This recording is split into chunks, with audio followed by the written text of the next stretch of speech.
सबको जय मसीह की। आज के दिनों में हम उत्पत्ति इंट्रोडक्शन मतलब उत्पत्ति का पहचान के बारे में कल हम देखा था। आज भी वही बातों को हम देखने वाला है। पहले हम देखा था कल पुराना करार का पहचान करके, पुराना करार को हम क्या रीति से देखता है, यहूदी लोग क्या रीति से देखता है कर मैंने बताया था। पुराना करार और नया करार कर हम बाइबल को दो भाग में देखता है। यहूदी लोग पुराना करार को तीन भाग में देखता है। पहले है उत्पत्ति से लेकर व्यवस्थावरण तक तोरा करके बोलते हैं। बाद में यहोशू, न्यायिका, सामुएल दोनों पुस्तक मिलकर एक ही बुक है। राजा है, दोनों मिलकर एक ही बुक है। यशाया, यिर्मयाह, एसेकियल और ओसे से लेकर मलाकी तक का 12 भविष्यद्वक्ता का बुक, ये सब मिलाकर नवीन यानी भविष्यवाणी बोलने वाला भविष्यद्वक्ता ये ऐसे मतलब आने वाला नवीन करके बोलते हैं। और तीसरा है भजन संहिता, अय्यूब, नीति वचन, रूथ, श्रेष्ठ गीत, विलाप गीत और एस्तर, दानियल, इस्रा, नेहमिया, इतिहास जो पहले और दूसरे पुस्तकों साथ में एक ही बुक। इस पुस्तकों को दी राइटिंग करके बोलने वाला केतुविम करके बोलता है। इस बुक को दी राइटिंग बोलने वाला केतुविम करके बोलता है।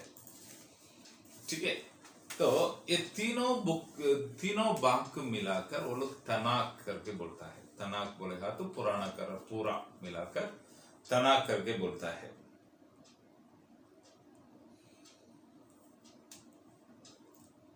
और हम देखा था पुराना करार हम क्यों सीखना चाहिए, पुराना करार सीखने का जरूरत क्या है कर हमने देखा था।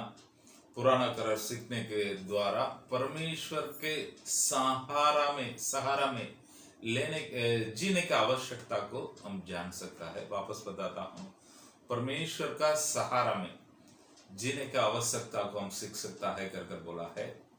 और परमेश्वर के साथ रहने से क्या भलाई हमें मिलता है वो हम वहां पर ही सीख सकता है। और परमेश्वर के विरोध में कार्य करने वाला लोगों का जीवन कैसे हो जाता है, इस बातों को हम देखा है। और परमेश्वर अपने लोगों को कितने अद्भुत रीति से चलाता है देखेगा तो अब्राहम के बारे में देखा था, यूसुफ के बारे में देखा था, मूसा, गिदियोन, दाऊद, ऐसे बहुत लोगों के बारे में प्रभु अपने लोगों को कैसे अद्भुत रीति से चलाता है, इस बातों को हम देख सकेगा।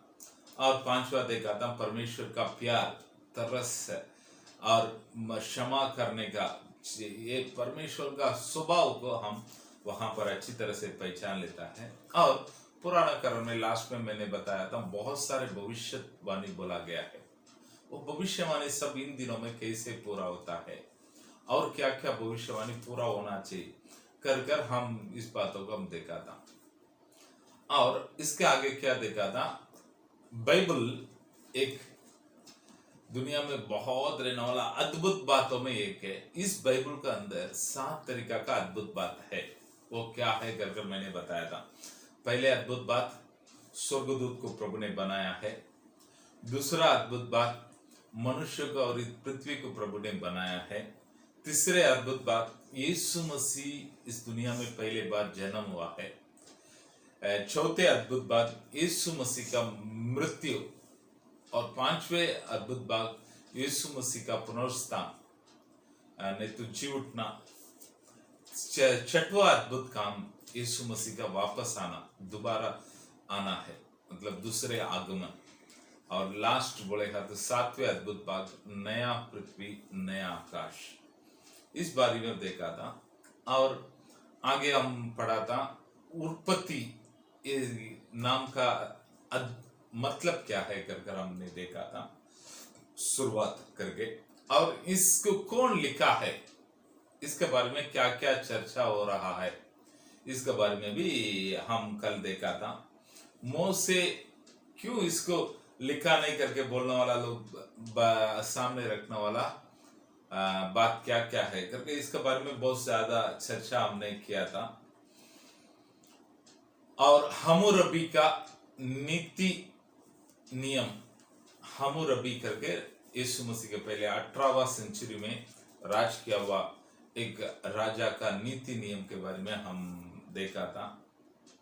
और उत्पत्ति में पहले अध्याय और दूसरा और तीसरा अध्याय में क्या फर्क है। पहले अध्याय में हम देखा था परमेश्वर करके लिखा है, दूसरा और तीसरा अध्याय में हम देखा तो यहोवा परमेश्वर करके लिखा है। क्या फर्क है, ये क्यों हुआ है करके उसके बारे में देखा था। लास्ट में हम देखा था उत्पत्ति एक पुराना इतिहास, पुराना बुढ़ी लोग का कहानी ऐसा करके कुछ लोग बोलता है ये सही है क्या गलत है। इतना देखकर कल का हम बाइबल स्टडी को खत्म किया था। ठीक है, फिर से एक बार मैं पुराना इतिहास करके बोलने वाला लोगों के लिए उत्तर देकर आगे हम देखेंगे। इस उत्पत्ति में बोला हुआ सारे नाम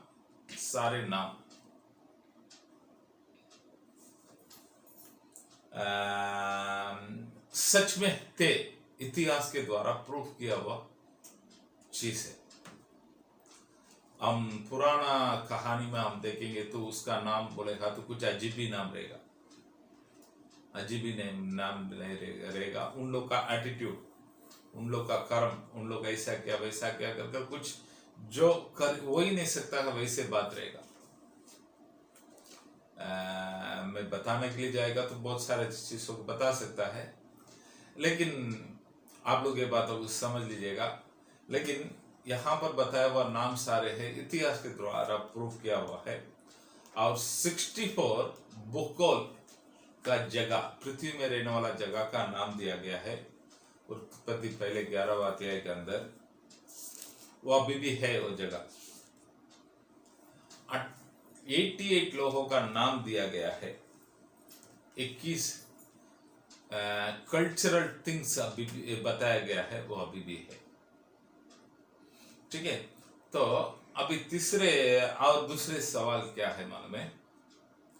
इस क्या है, सच में परमेश्वर सृष्टि के लिए 6 दिन लिया है क्या?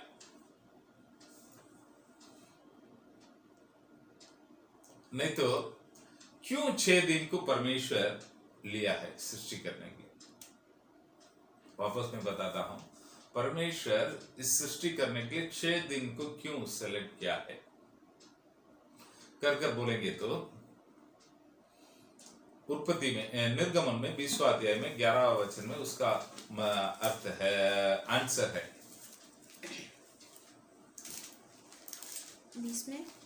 20 में 11। क्योंकि 6 दिन में यहोवा ने आकाश और पृथ्वी और समुद्र और जो कुछ उनमें है सबको बनाया और 7वें दिन विश्राम किया। इस कारण यहोवा ने विश्राम दिन को आशीष दी और उसको पवित्र ठहराया। ठीक है, यहाँ पर हम हमारा प्रभु मूसा के द्वारा व्यवस्था को दे रहा है। उस समय बताया हुआ बात है, परमेश्वर 6 दिन में आकाश, पृथ्वी और समुद्र और उसके अंदर जो जो है सबको बनाकर 7वां दिन विश्राम किया है। परमेश्वर आकाश, पृथ्वी, समुद्र और उसके अंदर रहने वाला सारे चीजों को बनाकर 7वां दिन विश्राम किया है करके लिख रखा है। तो ये क्यों ऐसा किया है करके बोलेगा तो मनुष्य के लिए एक आदर्श नहीं तो उदाहरण के रूप में प्रभु करता है। 6 दिन तुम लोग सब काम करो, 7वां दिन आराम करो। वो परमेश्वर के लिए विश्राम दिन, मनुष्य के लिए भी उस दिन विश्राम दिन। लेकिन हम में बहुत लोग ये बातों को करते नहीं। विश्राम करना जरूरी है, ये परमेश्वर का नियम है। 6 दिन काम करो, 1 दिन विश्राम करो। यीशु मसीह भी मत्ती का सुसमाचार 18वां अध्याय में इस बातों को बताता है।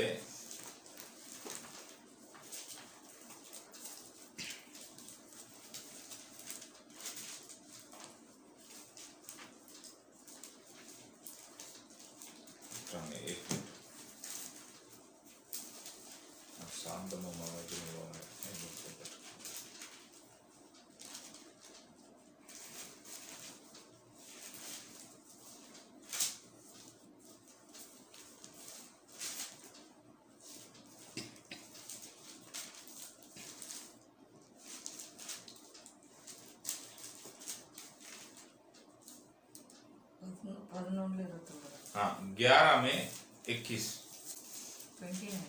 29 11 में 29 मेरा जुआ अपने ऊपर उठा लो और मुझसे सीखो क्योंकि मैं ठीक है, विनम्र मुझसे सीखो। प्रभु अपने 12 चेले लोग के लिए एक आदर्श के रूप में था, मुझसे सीखो। ठीक है, वैसे पिता परमेश्वर भी यहाँ पर इस बातों को सिखाता है। 6 दिन काम कर सातवां दिन विश्राम किया है। ठीक है, और एक सवाल को भी हम रखेंगे, एक दिन बोलेगा तो 24 घंटे का एक पूरा दिन है क्या? नहीं तो एक पूरा युग को बताते क्या? बहुत सारे प्रभु के लोग, अच्छे अच्छे प्रभु का दास लोग का कहना क्या है मालूम है? 24 दिन नहीं है, वो एक युग है। युग बोलेगा तो आप लोग समझ लेना, वो हो सकता है 10 हजारों साल, नहीं तो 10,000 साल, नहीं तो करोड़ों साल हो सकता है। एक एक युग है, वो 24 दिन नहीं है करके बोलने वाला लोग बोलते हैं। उन लोग बोलने का ये एक उदाहरण के लिए बताने वाला वचन है 2 पत्रुस में 3 अध्याय में 8वां वचन को रखकर उन लोग इस बातों को बताता है।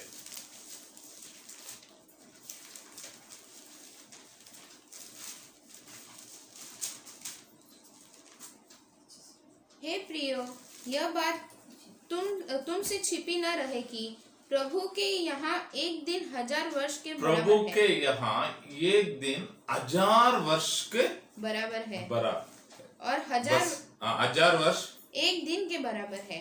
1000 वर्ष एक दिन के बराबर है। पत्रुस अपने पत्रिका में लिखता है, प्रभु के नजरों में एक दिन 1000 वर्ष के बराबर है और 1000 वर्ष एक दिन के बराबर। तो इस वचनों को रखकर बोलता है, एक दिन बोलेगा तो 24 घंटा नहीं, हजारों वर्ष। उन लोग 1000 वर्ष करके नहीं बोलता है, हजारों वर्ष करके अच्छे अच्छे प्रभु के दास लोग का कहना है। लेकिन मेरा मानना क्या है मालूम है? सब लोग ये क्यों ऐसा बोलता रहेगा करके देखेगा तो डार्विन का एवोल्यूशन थियरी है। उसमें उन्होंने क्या बोला है, एक अमीबा कर एक सेल आया है, उस सेल थोड़ा बढ़ते लाखों वर्ष करोड़ों वर्ष में ऐसा बदला है, बदल कर इंसान तक आया है, उनका कहना। तो उस वचनों को रखकर ये लोग भी ऐसे बोलते हैं करके लगता है। कभी भी हम प्रभु के लोग कैसे रहना चाहिए करके मेरा जो सोच, नहीं तो मेरा जो नजर कैसा रहता है मन में, विज्ञान के रखकर बाइबल को मत देखो, बाइबल को रखकर विज्ञान को देखो। विज्ञान के आधार में बाइबल को मत देखो, बाइबल के आधार में विज्ञान को देखो, तो वो सही रहेगा। क्यों? विज्ञान को रखकर बाइबल को लिखा नहीं गया है, बाइबल को लिखा नहीं गया। तो ये लिखते बाइबल को लिखने वाला मूसा के पास इस सवाल को पूछेगा तो वो क्या बोलेगा मन में?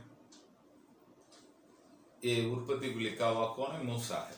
मूसा के पास, भाई आप क्यों विज्ञान इतना सवालों को रखता है, उसको उत्तर क्यों नहीं दे रहा कर बोलेगा तो वो क्या बोलेगा मन में? मैं ये विज्ञान को सिखाने के लिए बाइबल को नहीं लिखा है,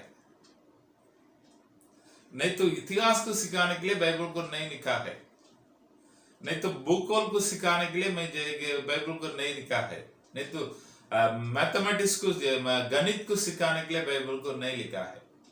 बाइबल को क्यों लिखा है? 2 तीमुथियुस में आएगी,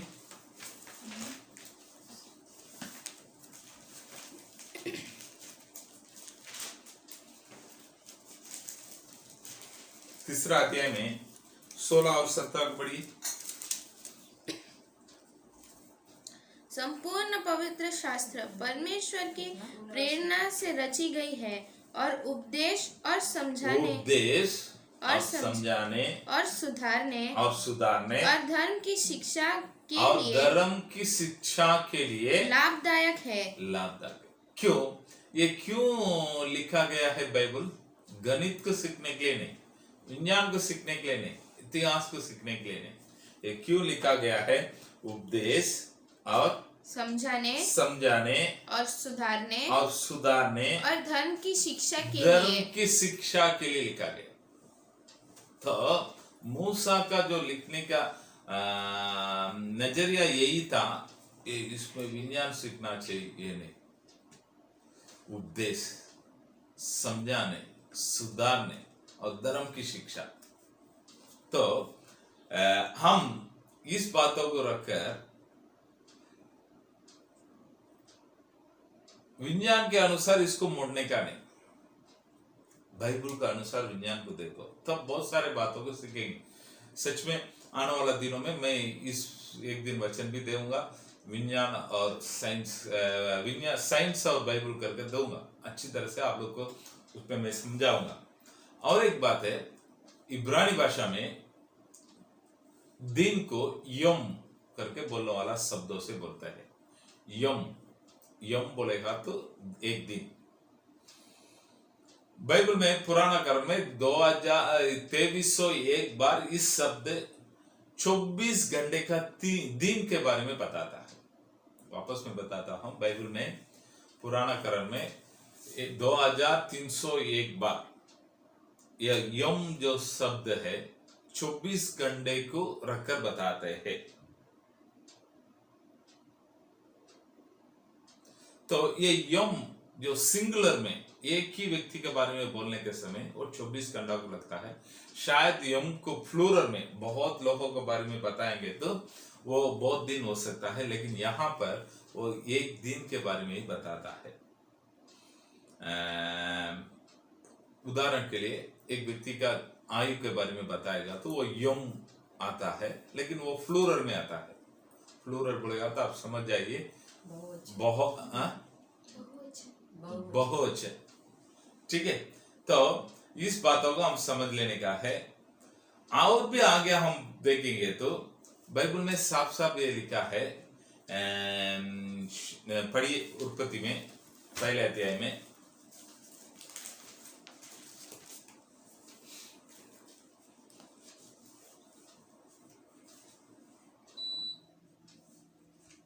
पांचवा वचन को पढ़िए। और परमेश्वर ने उजियाले को दिन और अंधेरे को रात कहा, तथा सांझ हुई फिर भोर हुआ। सांझ हुई फिर भोर हुआ। तो हम हमारे एक दिन बोलेगा तो कब से कब तक करके बोलेगा तो रात को 12 बजे से दूसरे दिन रात को 12 बजे तक हमारा दिन गिनती में आता है। लेकिन यहूदी लोगों का दिन कब से गिनती में आता है? मान में शाम को 6 बजे से दूसरे दिन शाम को 6 बजे तक आता है। पढ़ लीजिएगा लेवी व्यवस्था में 23-32।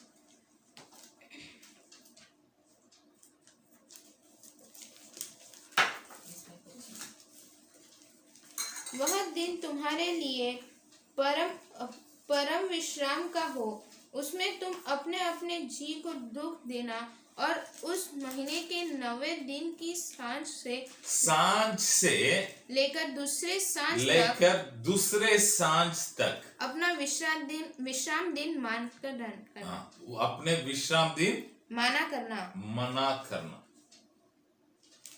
तो शाम को 6 बजे से लेकर दूसरे दिन शाम को 6 बजे तक उन लोग का एक दिन पूरा होता है। आप लोग मांगते तो पढ़ लीजिएगा मरकुस का सुसमाचार में पहले अध्याय में एक बातों को यहाँ पर लिखा है।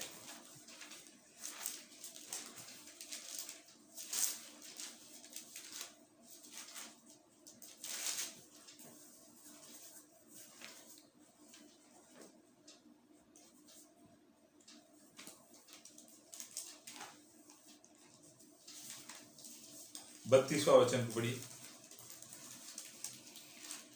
संध्या के समय जब सूर्य डूब गया तो लोग सब बीमारों को और उन्हें जिनमें दुष्ट आत्माएं थी उसके पास लाए। ठीक है, संध्या का समय में शाम को 6 बजे के बाद सूर्य डूब गया है, वैसे लिखा है ना। तो उसके बाद क्या हो रहा है? बाइबल में वापस पढ़िए संध्या के समय जब सूर्य डूब गया तो लोग सब बीमारों को और उन्हें जिनमें दुष्ट आत्माएं थी उसके पास लाए। ठीक है, वो ये वचन को आप समझने का रहेगा तो 21वां वचन को पढ़िए। तब वे कफरनहूम में आए और वह तुरंत सबत के दिन आराधनालय में सबत का दिन आराधनालय में गया था। वहां पर जो घटना हुआ है सब बातों को बताया है। वो खत्म होने के बाद शाम को हो गया है। शाम को हो गया तो सारे बीमारी लोगों को प्रभु के पास लेके आता है।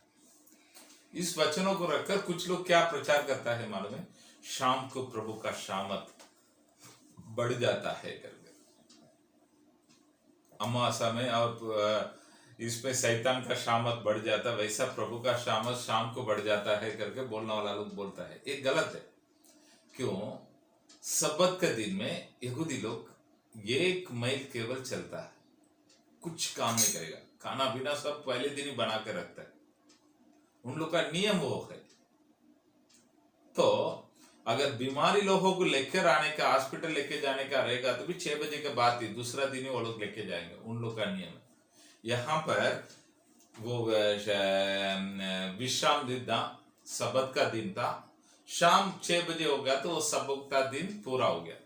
तो 6 बजे के बाद दूसरे दिन चालू हो जाता है। उन लोग कुछ भी काम कर सकता है। तो शाम के समय में प्रभु के पास बहुत सारे बीमारी लोगों को लेके आता है। आगे बढ़िए 32वां वचन को भी। संध्या के समय जब सूर्य डूब गया तो लोग सब बीमारों को और उन्हें जिनमें दुष्ट आत्माएं थी उसके पास लाए। बीमारी लोग को लाया, दुष्ट आत्मा जिसके अंदर था उन लोगों को लाया, बहुत लोगों को लेके आता है। तो एक दिन शाम से लेके दूसरे दिन शाम तक एक दिन पूरा होता है। ठीक है, यहाँ पर उत्पत्ति में भी यही बातों को लिखता है। हम भजन संहिता 55 में 17 में पढ़ेंगे तो भजन संहिता में 55 में 17वां अध्याय वचन 17 55 में 17 भजन संहिता 55 में 17। सांझ को, भोर को, दोपहर को।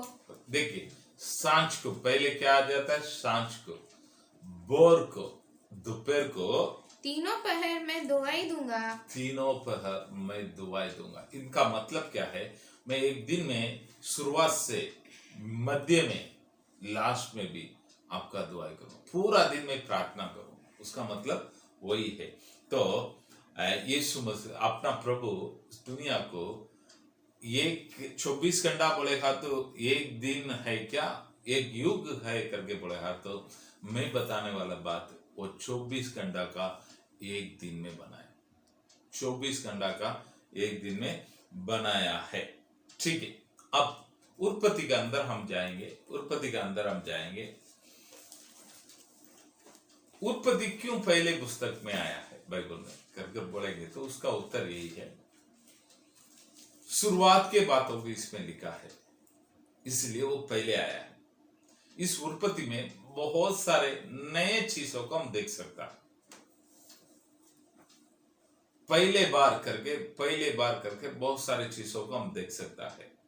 उदाहरण के लिए पाप, विश्राम दिन, कल्चर, भाषा, छुटकारा, मनुष्य, परिवार, ये सब ऐसे पहले करके कुछ बहुत सारे बातों को हम देख सकता है।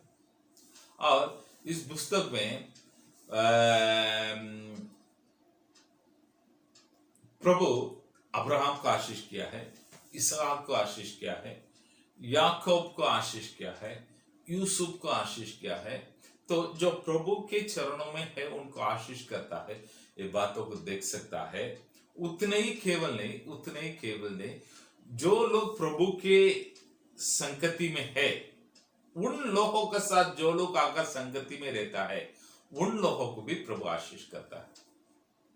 इस बातों को भी हम देख सकता है। वापस मैं बताता हूं, जो प्रभु के पीछे आया हुआ लोगों को प्रभु आशीष करता है।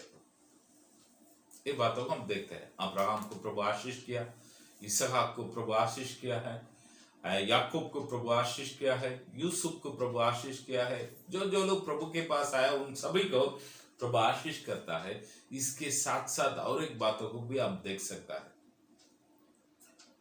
लूत को प्रभु ने आशीष किया। क्यों आशीष किया है? वो अब्राहम के साथ था। पोतीफा को प्रभु ने आशीष किया है। क्यों आशीष किया है? यूसुफ को उन्होंने काम दिया। यूसुफ के कारण पोतीफा को प्रभु ने आशीष किया। अबीमेलेक को परमेश्वर ने आशीष किया है। फिरौन को प्रभु ने आशीष किया। क्यों फिरौन का प्रभु आशीष करता है? यूसुफ के साथ था। तो हम साफ साफ देखने वाला बात क्या है? हमारे कारण हम जहां पर रहेंगे वहां पर प्रभु उस जगह को आशीष करता है। इस पुस्तक में और एक बात गड़ी गड़ी आता है, वाचा। प्रभु अपने लोगों के साथ करने वाला वाचा को इस पुस्तक में कई बार हम देखते हैं।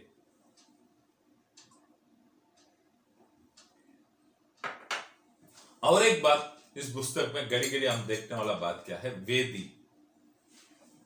वेदी बनाकर प्रभु की वो लोग आराधना किया था। इस वेदी, इस शब्दों को भी हम कई बार देख सकता है। उत्पत्ति इस पुस्तक को हम कितने एक अलग अलग भाग करके देखेगा तो कैसे हम भाग कर सकता है करके बोलेगा तो पहले 11 अध्याय एक भाग में हम अलग कर सकता है, और 12वां अध्याय से लेकर 50वां अध्याय तक दूसरा भाग में हम देख सकता है। पहले 11वां अध्याय 11 अध्याय एक 2000 साल के बीच में रहने वाला इतिहास को बताता है। दूसरा भाग 350 सालों का इतिहास को बताता है।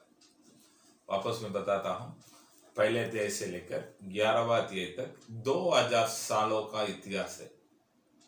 तो 12वां अध्याय से 50वां अध्याय तक, लास्ट अध्याय तक हम देखेंगे तो 350 साल का इतिहास है। तो उत्पत्ति 12वां अध्याय से यीशु मसीह का जन्म तक हम देखेंगे तो यीशु मसीह का जन्म तक हम देखेंगे तो 2000 साल का बीच में का समय है। ठीक है। इस पहले भाग में इस पृथ्वी को परमेश्वर ने कैसे बनाया है कर हम देखते हैं। दूसरे भाग में मनुष्य के बारे में देखते हैं, देश के बारे में देखते हैं, मनुष्य के बारे में देखता है, देश के बारे में देखता है। परमेश्वर ने पूरे पृथ्वी को बनाया तो भी अब्राहम के ऊपर बहुत ध्यान दिया था। अब्राहम के समय में बहुत लोग था, और इतिहास से हम ये जानने के लिए मिलता है जब अब्राहम जन्म होने के समय नूह जिंदा था। फिर भी अब्राहम के ऊपर प्रभु ने खास ध्यान दिया है। तो ये क्या दर्शाता है? मालूम है, इस संसार में बनाया हुआ सारे चीजों से प्रभु आपके और नहीं तो मेरे और बहुत ध्यान देने वाला परमेश्वर। संसार में रहने वाला प्रभु ने बनाया हुआ सारे चीजें, उस सारे चीजों से भी आपके ऊपर नहीं तो मेरे ऊपर प्रभु ध्यान देने वाला परमेश्वर है। इस बातों का हम हमेशा ध्यान में रख लेने का है। ठीक है। दूसरा तरीका से हम इस उत्पत्ति को कैसे हम भाग कर सकता है कर हम देखेंगे तो पहले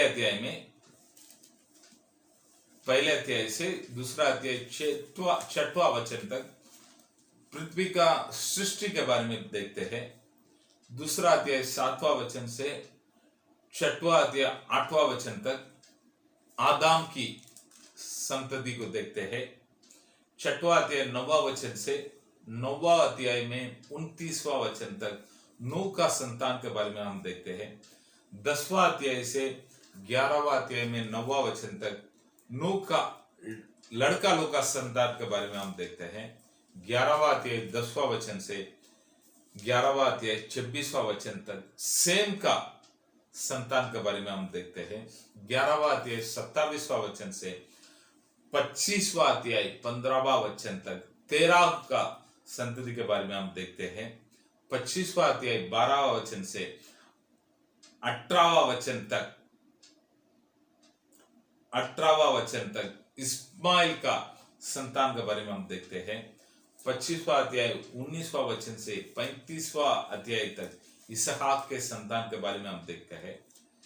36वां अध्याय से लेकर 37वां अध्याय पहले वचन तक एसाव का संतान के बारे में हम देखते हैं। 27वां अध्याय दूसरा वचन से 50वां अध्याय तक याकूब के संतान के बारे में हम देखते हैं। याकूब का संतान के बारे में हम देखते हैं। इस पुस्तक को कौन लिखा है कर बोलेगा तो मूसा ने लिखा है। मूसा का पापा का नाम अमराम, उनके माँ का नाम यहोबेद। उसके बाद फिरौन का बेटी से उन्हें गोद लिया गया है। मूसा का क्वालिफिकेशन क्या है कर हम देखेंगे तो वो पहले 40 साल फिरौन का महल में था। इसके लिए महल का पढ़ाई उनको मिला है।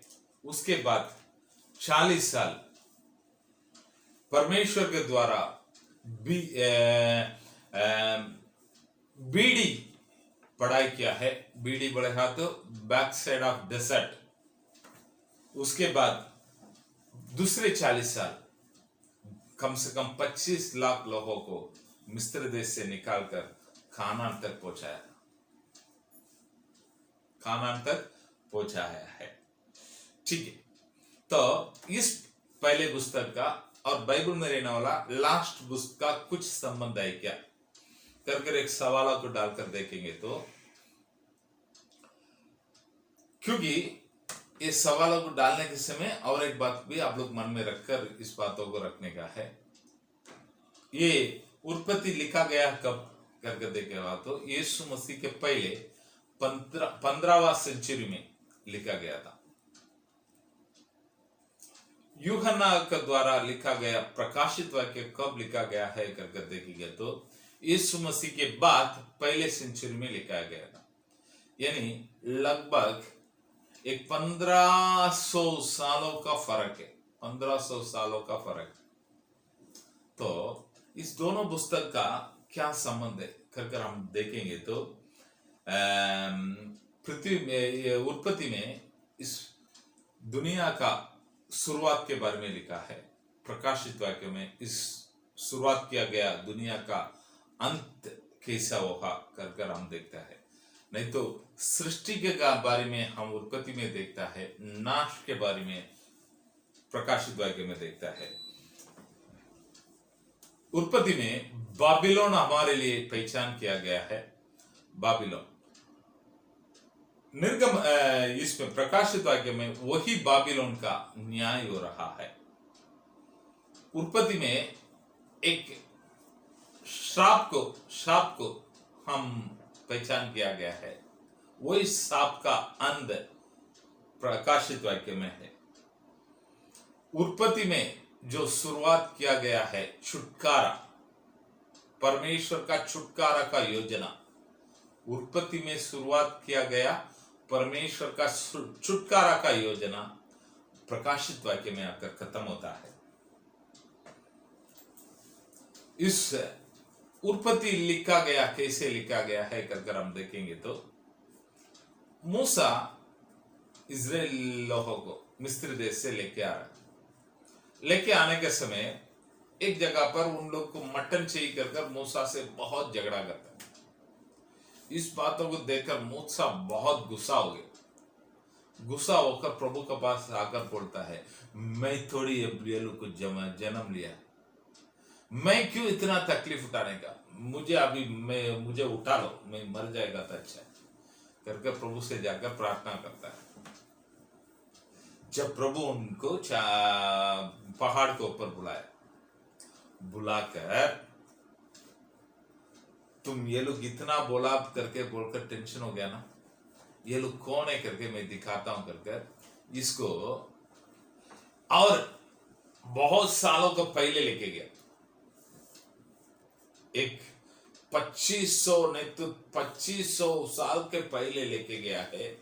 लेके जाकर बोलता है ये इंसान लोग क्या क्या किया है देख कर उनको पहले लेके जाकर मैं आदम को कैसे सृष्टि किया है, उन लोग को कितने अच्छे जगह पर रखा है, उन लोग मेरा आज्ञा को उल्लंघन करके क्या क्या किया है, ये सारे बातों को मूसा को दिखाता है। दिखाकर बेटा ये कुछ भी नहीं, ये लोग ऐसे ही है, कर कर उनको एक उत्साह देने के लिए, उनको एक हिम्मत को बढ़ाने के लिए सारे चीजों को दिखाया है।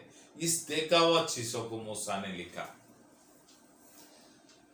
प्रकाशित वाक्यों में हम देखते हैं यूहन्ना प्रभु का चेले में सबसे लंबा दिन तक जिया हुआ एक अच्छा प्रभु का चेला है।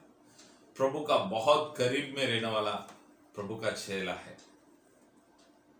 तो प्रभु के लिए बहुत बड़े बड़े चिन्ह और चमत्कार को दिखाया, अच्छे से सेवकाई किया।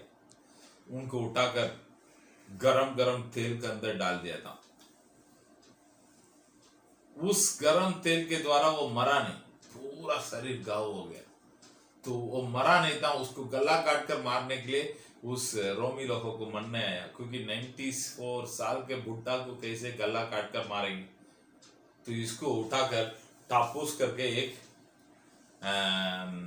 बदमुस करके एक टापू में डाल दिया। बदमुस टापू में, वो टापू में सूखा भूमि, सूखा पत्थर से भरा हुआ भूमि है, गर्मी, जबरदस्त गर्मी है। उसके बीच में बहुत टेंशन में प्रभु करके चिल्लाने के समय प्रभु बता, बेटा रुक, आने वाला दिन में इन लोगों को मैं क्या क्या करूंगा। तुम लोग इतना सताया ना, इस लोगों का न्याय कैसे होगा कर कर पूरा लेके गया, पीछे लेके गया। मूसा को आगे लेके गया है, यूहन्ना को पीछे लेके गया है। लेके जाकर दर्शन में पूरा चीजों को बताता है, अंतिम दिनों में क्या क्या होगा, प्रभु का न्याय कैसे होगा। ये सब कर रहे ना, ये लोग सोचता है मैं जीत गया हूं, मेरे पास पावर है, मैं ऐसा कर दूंगा, मैं वैसा कर दूंगा कर कर। तुम टेंशन मत लो, वो लोग जो करने का करना दो, मैं बेटा है पीछे, उन लोग हिसाब लेने के लिए कर कर उनको लेके जाकर बताता है। यही यूहन्ना तो जाकर पूछेगा तो वो प्रकाशित वाक्य में क्या बताता है मालूम में? आइए पढ़िए, पहले अध्याय में 9वां वचन। मैं यूहन्ना जो तुम्हारा भाई और यीशु के क्लेश और राज्य और धीरज में तुम्हारा सहभागी हूँ। मैं यूहन्ना जो तुम्हारा भाई यीशु का क्लेश में और राज्य और धीरज में तुम्हारा सहभागी हूँ, तुम्हारा सौभाग्य हूँ। परमेश्वर के वचन, मतलब ये क्या है? क्लेश उठाने वाला हूँ। तुम लोग भी क्लेश आता ना, उठाता ना, मैं भी क्लेश उठाता हूँ, लेकिन हम क्लेश उठाने वाला के लिए नहीं तो ये क्लेश देने वाला को प्रभु क्या न्याय को रखा है, इस बातों को लिखा है। तो प्यारे लोग, आज भी दुनिया में हम प्रभु के पीछे हो लेने की वजह से बहुत सारे क्लेश को उठाना पड़ता है, बहुत सारे बातों को हम सुनना पड़ता है। बाइबल में प्रभु यीशु मसीह बताता है, लूका सुसमाचार में 6वां अध्याय में